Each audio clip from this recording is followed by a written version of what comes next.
You ever finish an anime and just sit there, staring at the credits, thinking, yeah, nothing's topping that this year? That's Frieren, Beyond Journey's End. In a year bursting with anime bangers, it quietly walked in. No explosions or loud shonen screams, just a soft piano and an elf with centuries of regrets, and completely stole the show. This isn't just another fantasy series, this is a masterclass in storytelling, pacing, and emotional depth. And today, we're making the case for why Frieren deserves to win Anime of the Year at the Crunchyroll Awards over Dandadan, Apothecary Diaries, Delicious in Dungeon, Kaiju No. 8, and Solo Leveling. Let's start with the obvious. Frieren is peak fantasy, but not in the usual sense. There's no chosen one, no save the world quest. The journey already ended before the story began.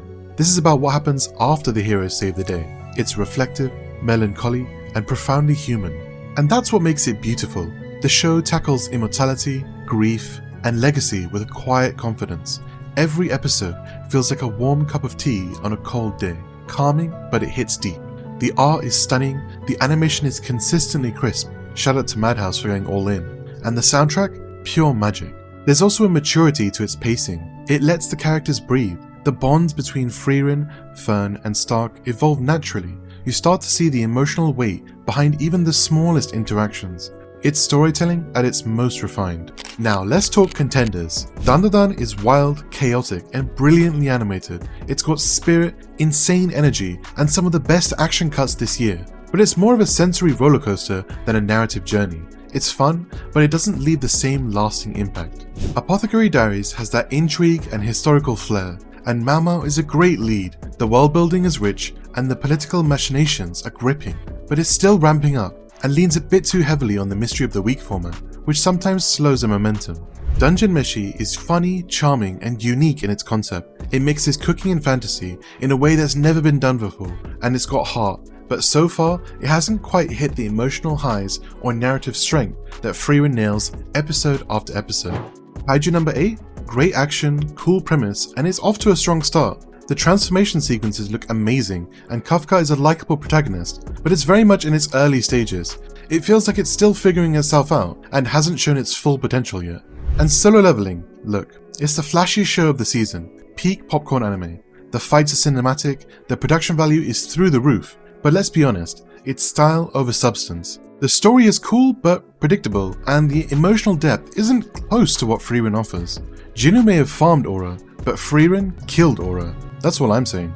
Every frame of Frieren is crafted with love. The way it uses silence, the way characters grow over time without needing dramatic speeches, the sheer respect it has for the viewer's intelligence, it's rare.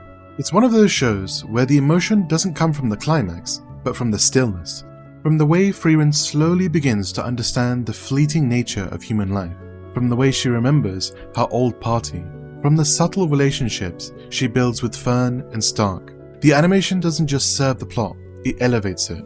The use of lighting, the scenic landscapes, the detailed facial expressions, they all pull you deeper into this melancholic yet comforting world. In a year dominated by visual spectacles, Frieren stood tall through its heart. It didn't need over-the-top fight scenes or edgy twists, it made people feel. And in an industry where anime is becoming more bombastic, something that takes a quiet, emotional route and still wins hearts, that's special.